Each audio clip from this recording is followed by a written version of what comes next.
This is An Infinite Path, spoken word essays by Niles Heckman, some of which go on to become our documentary short subject films, half of which release freely here through the podcast, all of which can be found through your support at nilesheckman.com.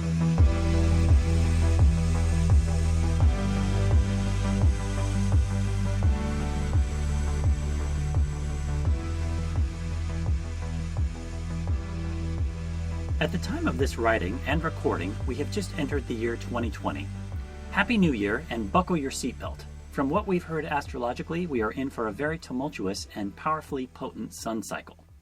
It begins with a Pluto-Capricorn conjunct, which means the planets meet very closely, and that will deliver the magnetics of increased polarization, tension, and even some political breakdowns in societal structures. This occurs individually as well as collectively. So be prepared to go into your own grounding and address any unresolved personal material that will undermine your ability to create from a place of empowerment and maturity.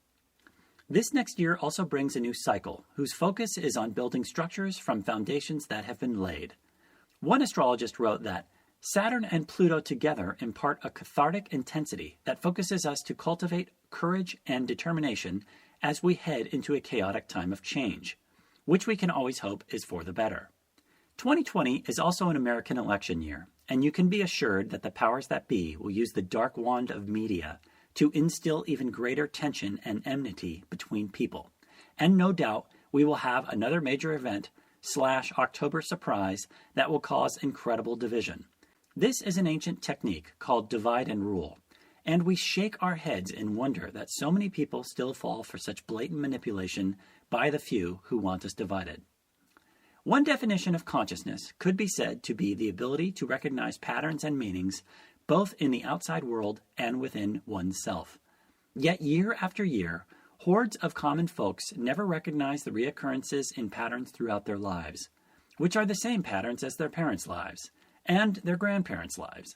They live in staggeringly low consciousness as they are being played time and time again. The cultural narrative, through all forms of media and education, air quotes, is fallacious nonsense designed to get us to despise each other rather than come together harmoniously. This can most amply be seen by those who embody extremes of political polarization, shit-canning members of other countries or even their own country who are at their same or lower societal status, rather than looking at the few massively resourced oligarchs who control them via puppet strings. This polar infighting stems from cosmic and calendrical forces within natural law, but its amplification has been brought about by man's law. In the United States, for example, political steps were put into place by Roger Ailes initially during the Nixon administration for a media takeover by the Republican Party, later followed by the 1971 Powell Memo urging big business leaders to influence institutions of public opinion, especially the media, universities, and courts, and was then kicked into high gear by the 1987 dismantling of the Fairness Doctrine under President Ronald Wilson Reagan, 6 letters, 6 letters, 6 letters, with the nails being slammed into the coffin by Bill Clinton's signing of the 1996 Telecommunications Act.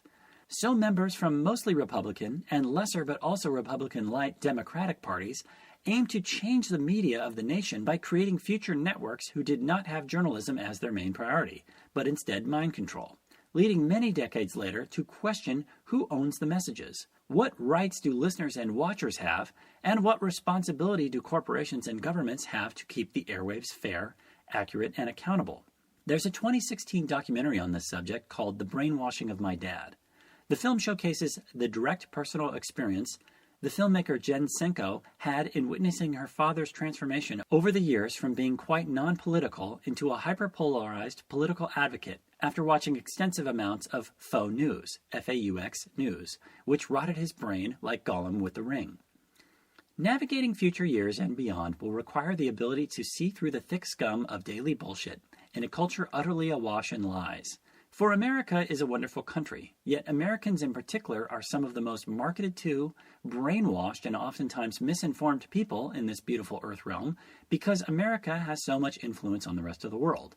Yet, at the same time, there are plenty of Americans that are some of the most knowed and conscious folks out there, working towards liberty and breaking away from the tyranny of the spells of sorcery, which are always seemingly trying to shackle them through hyper-partisanship.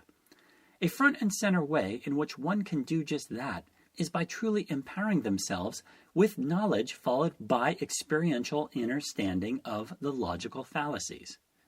When creating a logical argument, there are numerous aspects which must come together to make sure that a statement is sound and does not contain any flaws.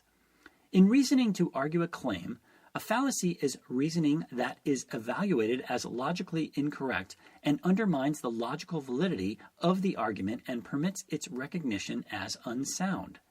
Regardless of soundness, all registers and manners of speech can demonstrate fallacies.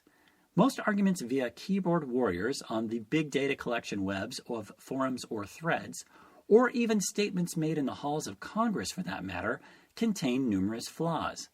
This is a result of ignorant people electing ignorant politicians, all of whom had a lack of a classical liberal arts education containing the study of the 7 liberal arts. A classical real education composed of the Trivium and the Quadrivium, a system which used to be taught to children before the corporatized federal government imposed compulsory schooling that includes Pavlovian and Skinner conditioning and indoctrination techniques designed to produce unquestioning compliance and an inability to reason.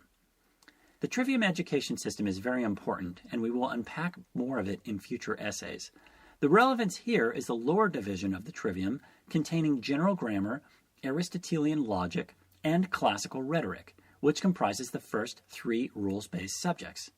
As these disciplines are learned and practiced together, they form an overarching, symbiotic system for establishing clarity and consistency of personal thought, which allows one the ability to, through grammar, answer the question of who, what, where, and when of a subject, through logic, answer the why of a subject, and then through rhetoric, provide the how of a subject.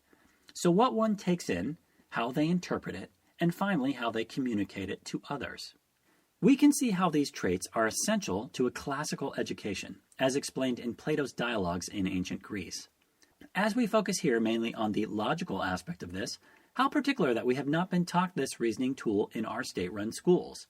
For we couldn't, because logical fallacies are flaws in reasoning used extensively in media and politics to trick the public, and if we were taught this, those things would not work. A proper rational argument consists of a cogent point, counterpoint. It does not include name-term calling, fabrication of an entirely different definition of what someone said, followed by a treatise on that fabrication, the stirring up of feelings so people react from emotion rather than reason, etc. The actual term for these approaches are found in the list of logical fallacies, which are written in Latin and English, giving us an idea just how old this knowledge is. Human nature hasn't changed much over time, and the powers that be have a better knowledge of how the psyche works than the average Joe. That understanding is used to manipulate us to adopt ideologies and hate on each other. When one is studied in and learns the logical fallacies, they can no longer be manipulated because they can recognize the contradictions in what they are hearing or reading. We highly encourage you to seek out and study the whole full list of fallacies, of which there are over 100, and teach them to your children.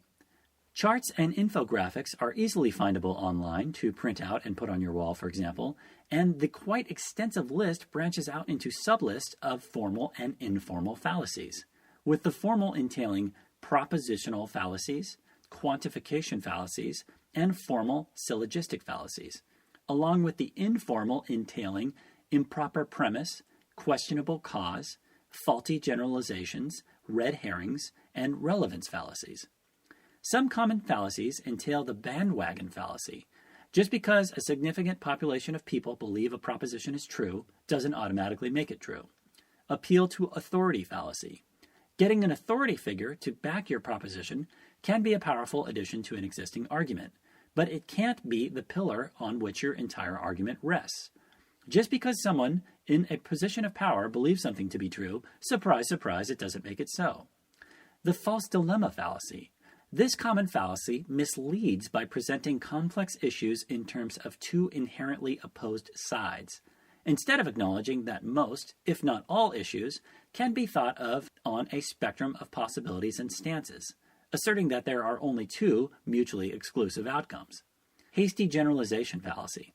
This fallacy occurs when someone draws expansive conclusions based on inadequate or insufficient evidence. The correlation-causation fallacy. If two things appear to be correlated, this doesn't necessarily indicate that one of those things inferably caused the other thing. This fallacy assumes that a compromise between two extremes of conflicting points is always true. Arguments of this style ignore the possibility that one or both of the extremes could be completely true or false, rendering any form of compromise between the two invalid as well. The burden of proof fallacy. If a person claims that X is true, it is their responsibility to provide the evidence in support of that assertion. It is invalid to claim that X is true until someone else can prove that X is not true. In other words, just because there is no evidence presented against something doesn't automatically make that thing true. Appeal to stone. Dismissing a claim as absurd without demonstrating proof of its absurdity. And the all-too-common ad hominem fallacy, meaning attack the man. Vast numbers of people now are so quick to label others as racist, sexist, communist, homophobic, fascist, privileged, as soon as they disagree or misinterpret what someone else has said. Nowadays, people are assigned these terms based simply on how they look or what language they're using. This shuts down rational dialogue and the spirit of inquiry and results in a complete breakdown of intelligent discussion, which means nothing gets resolved and emotions, rather than reason, rule the day. When one can recognize this, they can immediately disengage from pervasive toxic dialogue and seek out others who are capable of intelligent, thoughtful, and rational discussion. If everyone had this understanding, there would be no room for the deplorable display of radioactive, irrational communication which can be seen far too often everywhere these days. Navigating the future, studied and practiced in this kit of tools, will aid from tremendous stress and heartache. While keeping our eyes on our goals, while standing in honor, will serve us well and even protect us as we enter this new decade.